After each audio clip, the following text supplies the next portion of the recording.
pour vous faire entendre une version de L'Homme Bambou, de ce deuxième roman que j'ai écrit. Il s'agit bien d'une version puisque évidemment je ne vais pas vous faire une intégrale, à moins que vous ayez 7 heures devant vous. Mais du coup je pense que vous n'aurez pas le temps de visiter la bambouserie. Donc l'idée c'était de choisir un certain nombre d'extraits qui sont pour moi très forts, qui sont écrits dès le départ pour la scène, pour la voix, pour la musique, et puis de reconstruire une histoire qui est évidemment cousine de celle du roman, mais qui est une autre histoire, qui est une histoire pour vous. Là, c'est la première fois que je la fais, c'est une espèce de création aujourd'hui. Voilà, ce sera donc en 2 actes, avec un prologue et un épilogue. Prologue.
Le bambou, c'est invasif. Le bambou, c'est invasif. Le bambou, c'est invasif.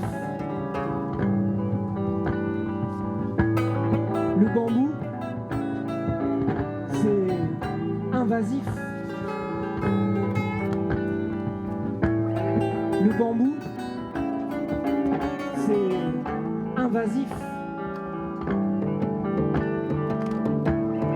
Le bambou, c'est invasif.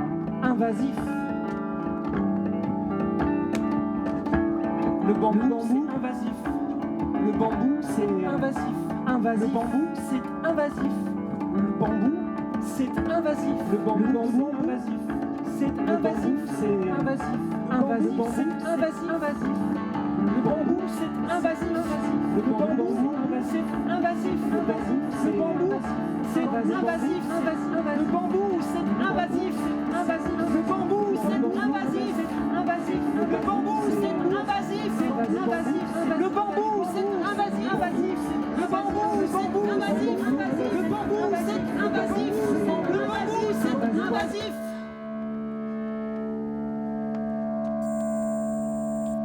Acte 1.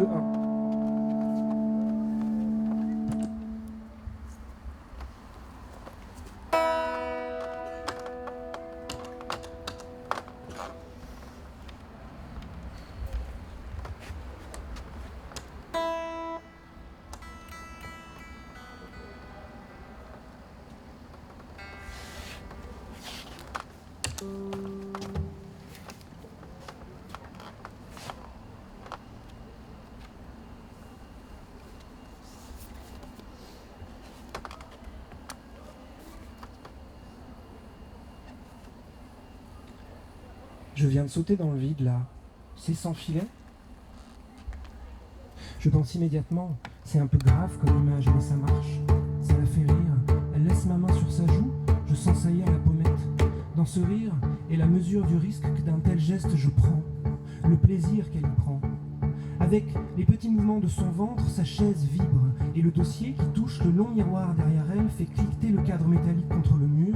Je jette un regard à la belette naturalisée au-dessus de sa tête, dont le socle est en contact peut-être dangereux avec le cadre du miroir. Ça la foutrait mal, une belette qui tombe sur la tête de la fille que je vais embrasser. Elle comprend ma crainte et rit davantage. Alors, pour me rassurer, faire la blague, arriver à mes fins aussi, je tends mon autre main vers la sienne, qu'elle me donne. Je l'invite à quitter cette chaise menacée en tirant doucement. Je ris aussi, elle se lève, dit « J'en ai super envie », vient s'asseoir sur mes genoux au bout de 6 mois d'attente. Au contact, tout tangue dans le décor, j'en étais sûr.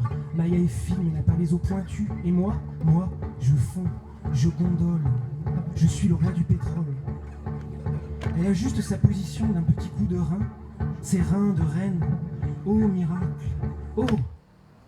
J'ai, passagère, une vive douleur au bas du dos, une résonance alors que Maya se dépose.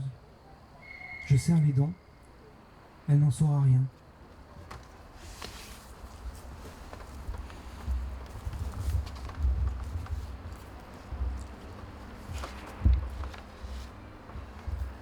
Je suis solitaire depuis 4 ans. Le bambou, c'est invasif. Il a pris toute la place dans mes jours. Il m'a fait paysan jusqu'au dos courbé et douloureux. Alors ce soir, forcément, je me surveille, j'exulte et me réfrène à la fois. Pourtant, il y a de quoi se détendre. Demain matin, à Daumont, c'est Elliot qui ouvre la plantation. Il y avait de la place au parking Foix-Centre et c'est gratuit jusqu'à 9h. J'ai mis un pantalon noir de pur coton, large, souple, ceinturé par un simple cordon. Doux au toucher, pas salissant pour le dîner, facile à enlever plus tard, y compris au passage des chevilles, qui est toujours si délicat. Pourtant, ça n'est jamais assez. Est-ce que Maya aimera ma vie de bambou ? Est-ce que je dois utiliser des verbes au futur ou juste goûter la fraîcheur de sa bouche, ici et maintenant ? Qu'est-ce que c'est que cette douleur au bas du dos, qui n'est pas celle de mes jours courbés ? Est-ce que je dois écouter les voix de malheur qui chuchotent « Maya, la petite voleuse, la Marie, couche-toi là » ? Est-ce qu'après 4 ans de solitaire dans le verre, où j'ai tout brayé du passé, je sais encore faire monter doucement la jouissance, la partager ? J'appréhende. Et pourtant, je suis le grand ravi. Oh, le roi du pétrole.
pas la peine de m'en faire pour 2 pantalons. Le tien est au sol. Et le mien? Tu t'assieds sur la chauffeuse, tu attrapes le fabuleux cordon et tu me relèves tout en me dénouant. Je suis à peine debout qu'il tombe à mes pieds. Ce soir, c'est mon plus beau boxeur. Il est vert, bien sûr, tu t'en fous. Tu t'intéresses surtout à l'élastique assez fort de la ceinture qui te permet de rouler le boxeur comme une crêpe autour de mon bassin. Je n'ai qu'à soulever chaque pied et voilà, je suis nu et je ne peux rien te cacher, tout en extériorité, vraiment. Toujours assise, tu m'embouches et je sens les fourmis qui affluent, les étoiles qui s'intensifient, les images qui se multiplient, elles n'ont pas besoin de ça pourtant. Et je me dis, respire, et je respire. Et je me dis, attention, mais heureusement, ça ne dure pas. Tu t'arrêtes, tu te relèves, et je me dis, cette fois, on va y passer dans la pièce dodo. Pas du tout. Debout sur la chauffeuse, tu places les bras autour de mon cou et m'attires contre toi, et m'embrasses, et multiplies les anguilles, à croire qu'elles sont 1000 dans nos bouches. C'est la mer des Sargasses ici. Pourquoi toute cette géographie dans ma tête? Je ne sais pas, mais c'est à ce moment-là, toujours embouché, que tu sautes, que tu me sautes dessus. Les bras autour du cou et maintenant les jambes autour des hanches, comme ça sans rien. Enfin Maya, à peine supportée par l'air invisible, enfin on s'embouche par le centre, enfin on se rencontre. Je crains un peu pour les lombaires d'abord, je fais quand même le pilier dans cette histoire et les 4 années de bambou m'ont cisaillé les reins. On va peut-être prendre un appui, non? Une table?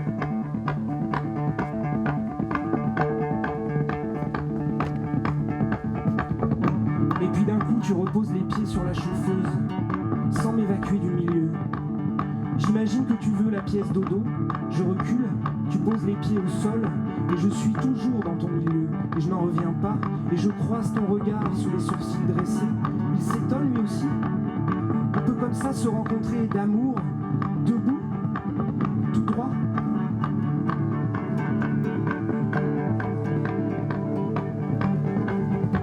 Oh, on va rester ici, Maya. On oublie la pièce dodo à l'horizon parce qu'on fait un tel angle d'un coup à nos intersections. Oh, un tel frottement. On est d'accord? Parfait. Ça fourmille. Derrière les paupières, il y a le joueur de flûte attirant les rats, les enfants, la multitude. Je ne sais pas ce que nous faisons, j'apprends. On s'encastre debout, face à face. L'amour le plus humain qui soit. Erectus, de grands singes redressés. Oh, dans tes soupirs, j'entends maintenant une surprise, une grande question qui s'accélère, mais rien n'est moins sûr. Après tout, qu'est-ce que j'en sais de ce que tu sais, du sexe? Nous sommes l'aventure. Je t'aime.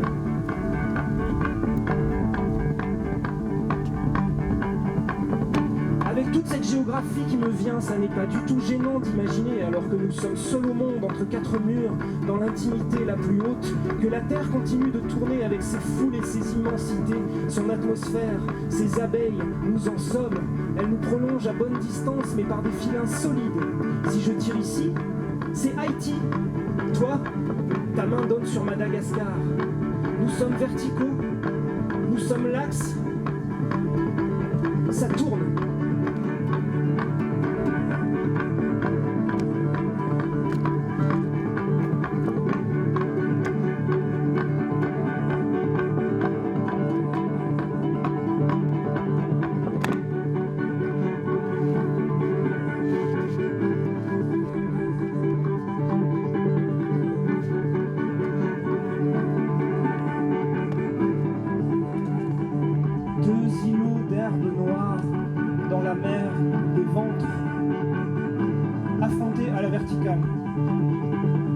La mer est debout, elle tient bon comme ça, en 2 parois jointes par le bas. Elle reste ondulante, les marées demeurent, même à la verticale, qu'est-ce que vous croyez?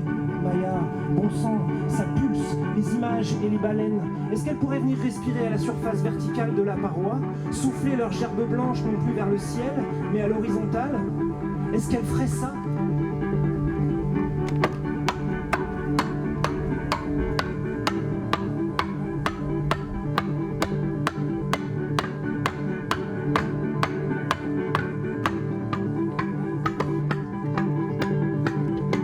Elle s'approche, Maya, les baleines remontent vers la surface verticale. Elles chantent de l'air, quelle poussée. Imaginez les mouvements d'eau que ça représente. Ça modifie les marées, une trentaine de baleines blanches qui veulent souffler un bon coup tout en chœur. Oh, je t'aime, bon sang, ça pulse, bon sang, bon sang. Et c'est toi qui soupires en fermant les yeux, puis me regarde une dernière fois de fond en comble et quitte la verticale, te tourne sans m'évacuer et pose les les mains au mur, maintenant tu me montres ton dos, ta dorsale tout entière.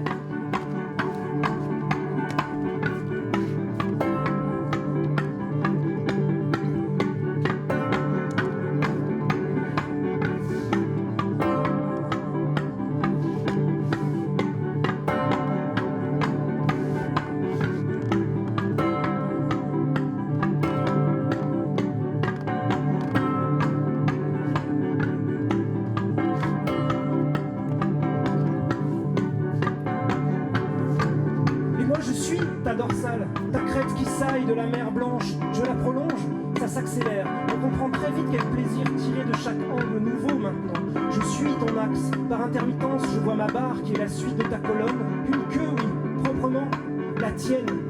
Ta colonne au dehors, c'est moi, Maya. Je ne vois plus ton œil, peu importe, puisque je partage ta moelle. Là, de l'air, les revoilà les baleines. En migration autour de ta dorsale, je t'aime. Elles sont 50 maintenant à remonter pour l'expiration. Les vents prêts à s'ouvrir comme ton anneau face à moi, où je plonge tout entier par mes doigts, où je sens notre queue commune bouger de l'autre côté de la paroi. C'est formidable, cette colonne que nous sommes. Il y a 100 baleines gonflées à bloc. Tu hurles, je hurle, on expire. Pas du tout. Tu m'évacues doucement et me prends la main. Je ne l'attendais plus. On se dirige vers la pièce dodo. Maya, classique.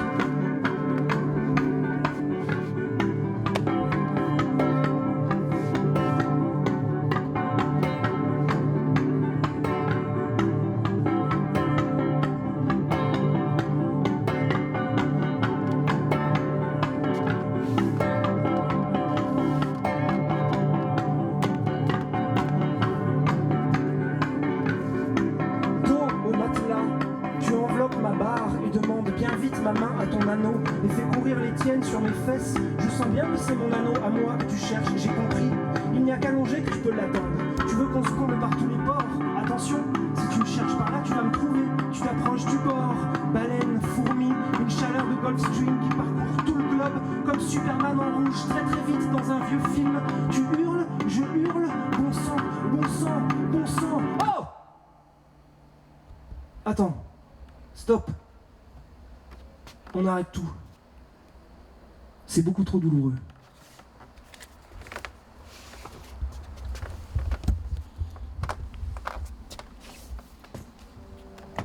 Hey alors? Qu'est-ce qui se passe? T'as effleuré mon coccyx et je sais pas, il y a un point qui me fait très mal. Fais voir? Ah oui, il y a une belle écharde.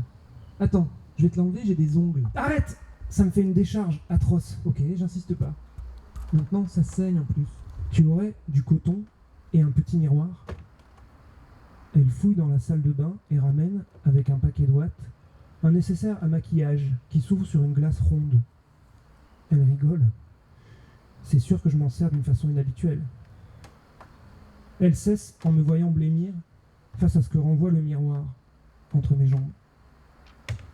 Et pourquoi tu fais cette tête? L'écharde. Oui, c'est pas une écharde. C'est quoi alors? Philostachys aurea. Pardon? Du bambou.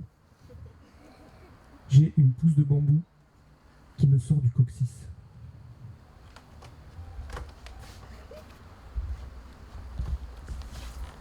Acte 2. Paris. Jardin des plantes.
Je suis sûr qu'il y en a.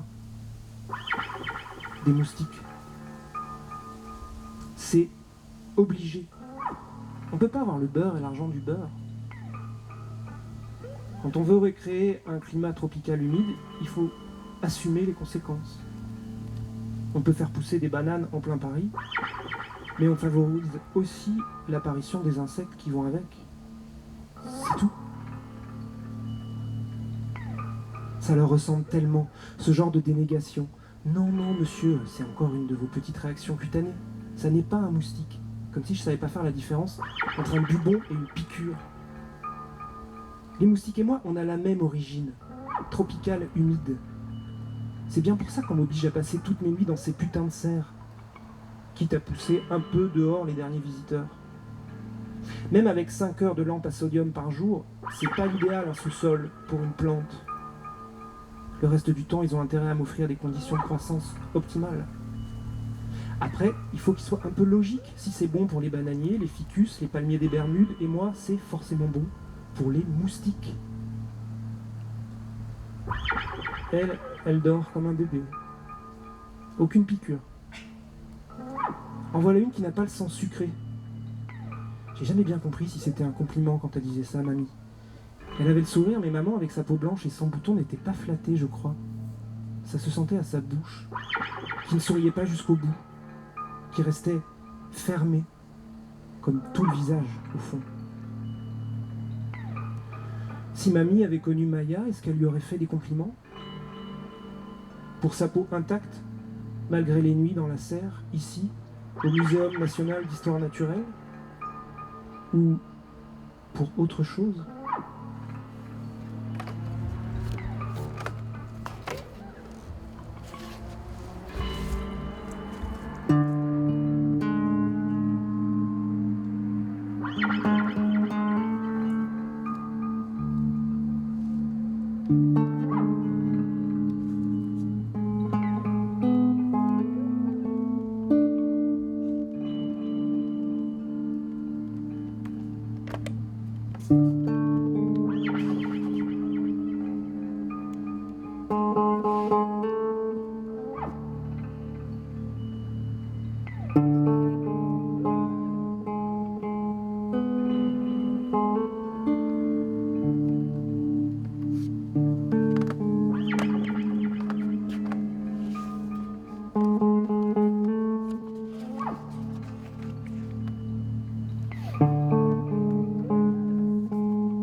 Je ne comprends pas les moustiques.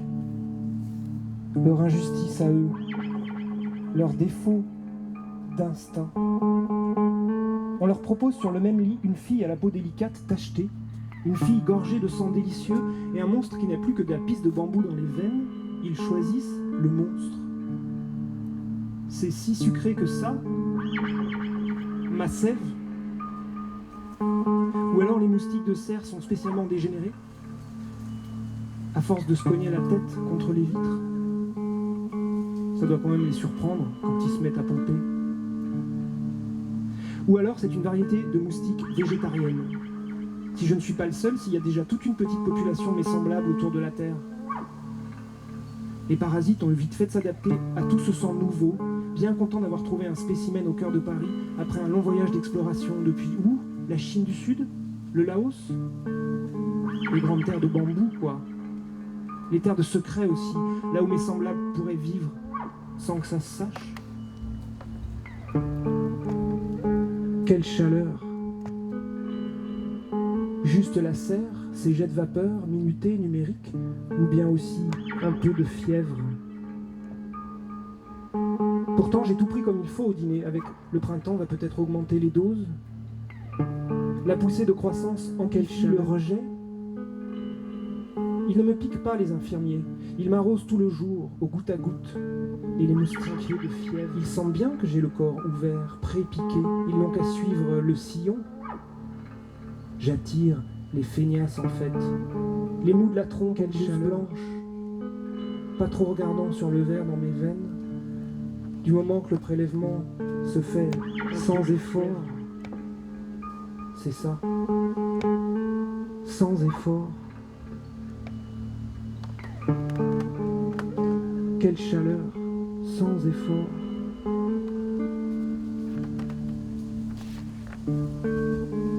Sans effort, sans effort. Sans effort, sans effort.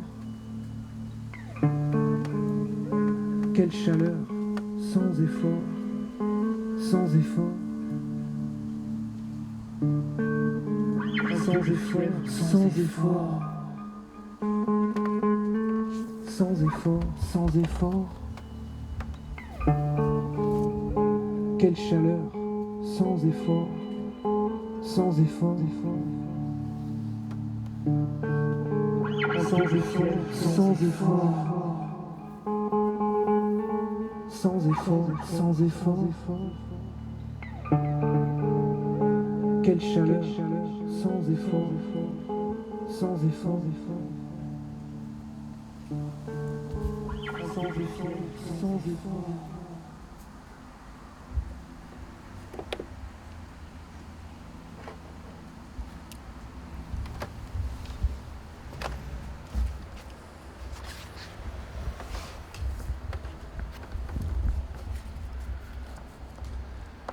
Dans mon roman, le ministre de l'écologie s'appelle Thierry Van Beek. Toute reconnaissance avec une personne existante purement... Vous voyez ce que je veux dire. Mon narrateur ne l'aime pas beaucoup, Thierry Van Beek. Depuis qu'il vit au Muséum national d'histoire naturelle, sa pensée change. Le bambou investit toute la colonne vertébrale jusqu'au cerveau. Et il se met à penser et parler comme une plante le ferait, en respirant beaucoup. J'ai trouvé la langue. Cette pensée nouvelle, cette parole nouvelle, il la cache pour l'instant. Mais il peut lui laisser libre cours pendant ses siestes sous les lampes à sodium, où on lui propose un peu de lumière en sous-sol pour grandir comme une plante. Et elle se manifeste à travers des rêves récurrents qui font retour dans l'histoire, qui ne sont pas nécessairement, même si on pourrait s'imaginer qu'une plante rêve doucement, des rêves calmes.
Je savais bien que ça n'était pas folie, que ça serait présent pour de vrai, Thierry.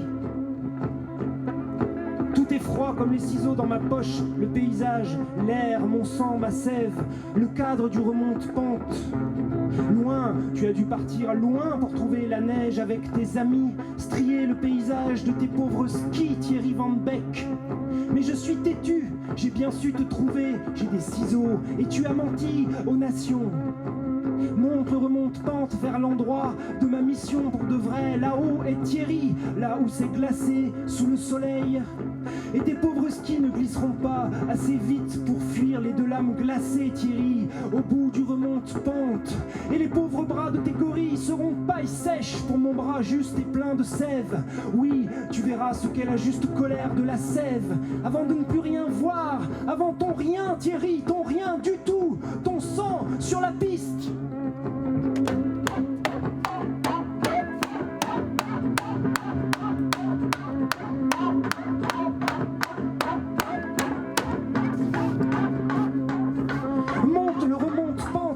Col pour de vrai, je le connais ce col, par les rêves 10 fois, 20 fois répété. Cette fois, il est vrai, il vient vers moi. J'ai répété le rêve, la mission. J'ai le bras ferme et clairvoyant. Je suis pas à pas la liste des actions connues, c'est tout. Jusqu'au cou de Thierry, au col de la montagne. Je respire l'air glacé comme une lame, c'est très bon.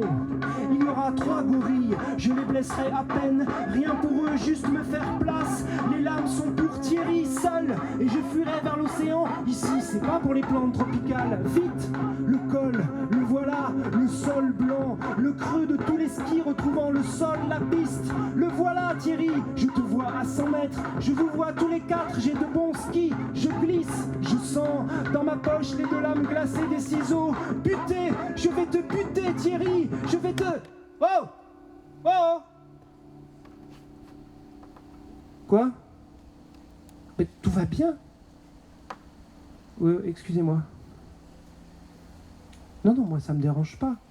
C'est juste que vous donnez des grands coups de pied. Et comme les lampes à sodium sont fragiles, vu combien ça coûte...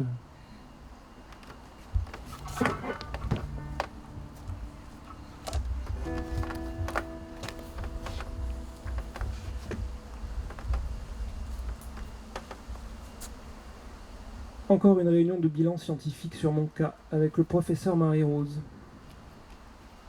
Je le déteste, ce corridor, avec ses néons, avec son éternel pendule qui reste seul à marquer le temps, si loin de la lumière, avec son éternel vigile devant l'ascenseur. Assomme-le, elle chuchote. Vas-y, assomme-le. Pardon? Assomme-le, je te dis. Mais t'es malade. Discute pas, assomme-le ou bien je te mords. Mais tu vas rien faire du tout. Ok, c'est lui que je mords. Elle se jette sur son avant-bras. Le vigile a un tressautement de bedaine sous le marron vert de la chemise. Il gueule, ses yeux saillent de défense ridicule, trop de sang, trop de sucre. Il met la main à la hanche, libère la matraque, va taper sur ma chérie. Non, on tape pas ma chérie. Sève, monte, sève des pieds à la racine, des cheveux, les yeux sortent de leur troussage. Gueule, ta gueule, je vais te latter ta gueule de vigile. Tes yeux au beurre noir, cheveux de feu, droite, gauche, 100 fois droite dans ta gueule. Tu l'as tué? J'aurais dû? Non. Et on fait quoi maintenant? Il n'a pas, lui, la clé de l'ascenseur. T'inquiète. Elle sort très naturellement un trousseau de sa poche. Marie-Rose passe la tête par la porte de la salle de réunion. Il y a eu un gros bruit sourd quand le type a cogné contre le mur. Maya? Maya! Marie-Rose s'élance avec la sonnerie calme de l'ascenseur qui arrive. Les portes s'ouvrent. J'appuie comme un fou sur le bouton aux 2 flèches pointées l'une vers l'autre. Me revient le souvenir de cette BD. Le type raconte son voyage en Asie. Il y a une employée devant l'ascenseur de l'hôtel dont l'unique fonction est d'appuyer sans cesse sur le bouton par petits coups secs, même une fois la commande passée, comme si ça accélérait l'arrivée de la cabine. Enfant, je faisais pareil avec les boutons pour piétons au passage clouté. Mais ta gueule, la pensée, ça sonne. Calmement, Marie-Rose tambourine contre les portes closes. On monte. Ils vont nous bloquer entre 2 étages. Je suis sûr qu'il y a un coupe-circuit d'urgence. Ta gueule, ok? Fais-moi confiance. Bon, d'accord.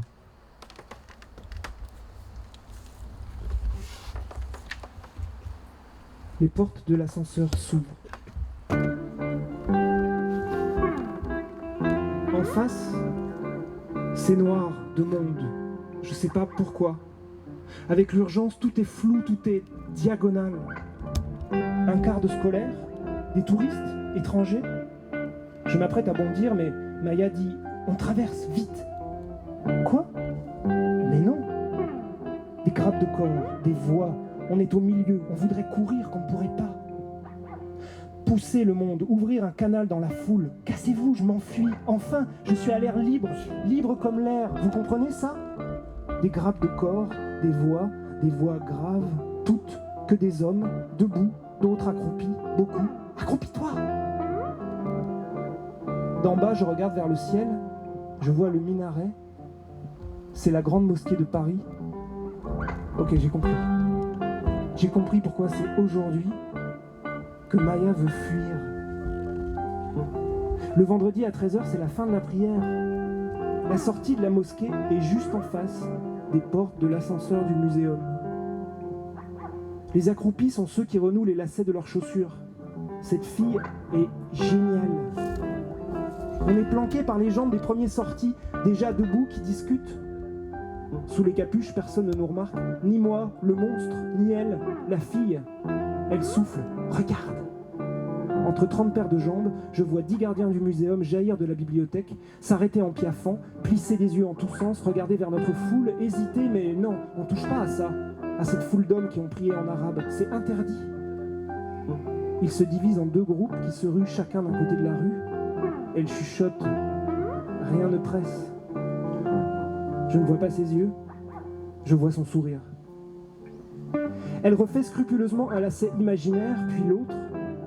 Quand c'est fini, elle se déplace d'1 mètre en canard et recommence. Viens. J'imite.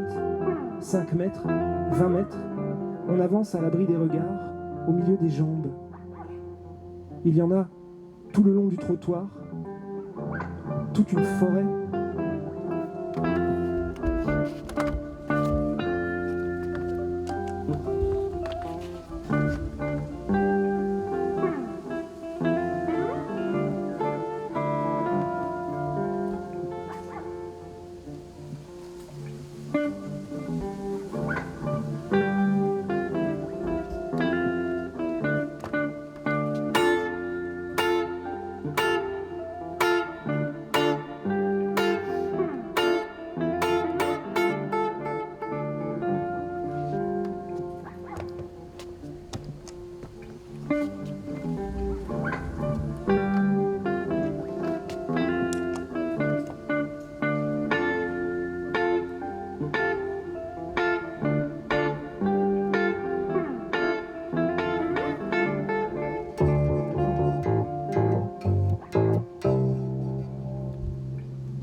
Épilogue.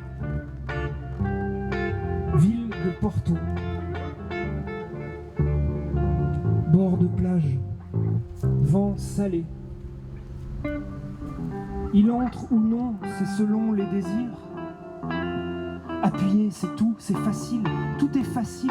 Ouvrir, fermer la vitre, appuyer sur le bouton électrique, la portière est couloir de vent ou bien coupe-vent, et le sel est coupé ou bien passe dans l'habitacle. Toit ouvrant, vitre aussi longue que nos corps allongés à l'arrière du break, entourés d'eau salée, de ciel, mieux qu'un écran géant, dit-elle, qu'un road movie. On n'a pas seulement la lumière et le bruit des vagues et du vent, mais l'odeur et le sel qui collent à la peau si on ouvre les vitres. C'est ça que t'as eu, toi, Vénard, dit-elle. Mieux qu'un road movie pendant 700 km.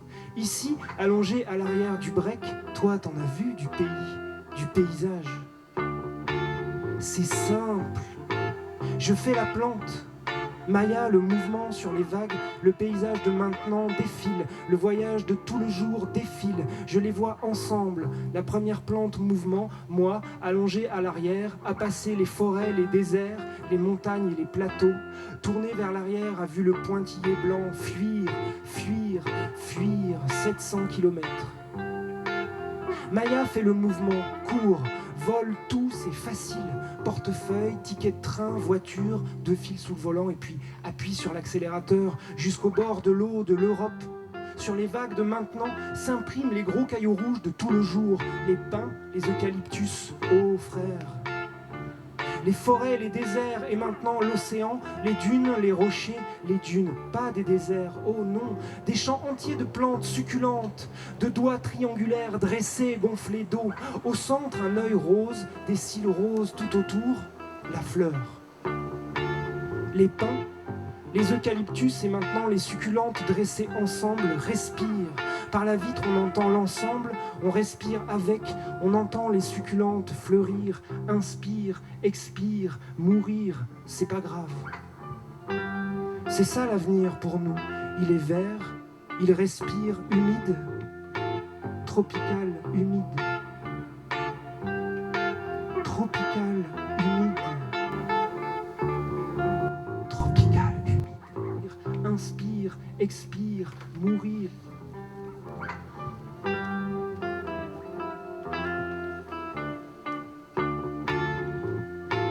Tropical, humide. Tropical, humide. Tropical, humide. Inspire, expire, mourir, mourir.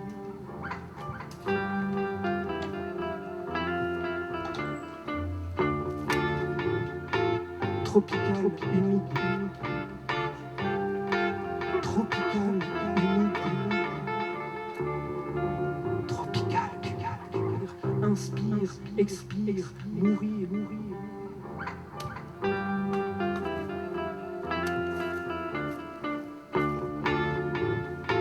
Tropical, humide. Tropical, humide. Tropical, humide. Inspire, expire, mourir, mourir.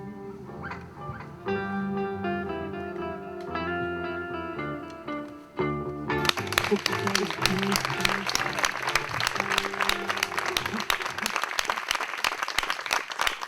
Merci beaucoup.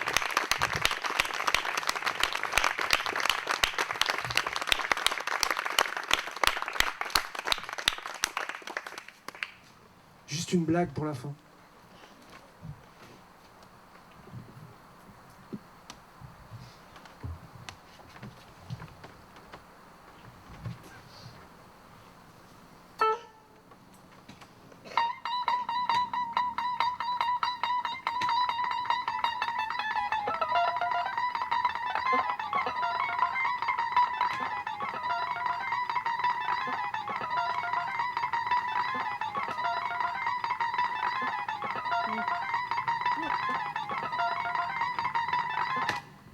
Yes! J'ai eu! Yes! Ça, c'est irréfutable. Terminé la dénégation, les gars. Ah, il n'y a pas de moustique dans les serres? Et ça, c'est quoi? C'est un cadavre de moustique. Il a bu mon sang? Il est tout vert. Et tu vas voir que si je demande de l'insecticide, ils vont encore me faire des histoires.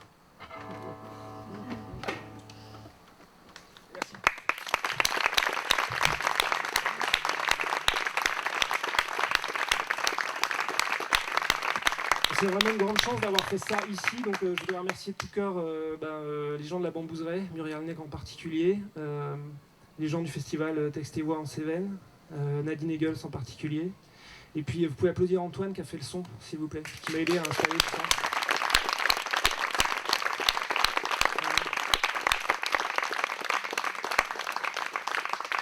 Merci beaucoup, à bientôt, moi je suis encore là, on a le temps, voilà, c'est comme vous le sentez.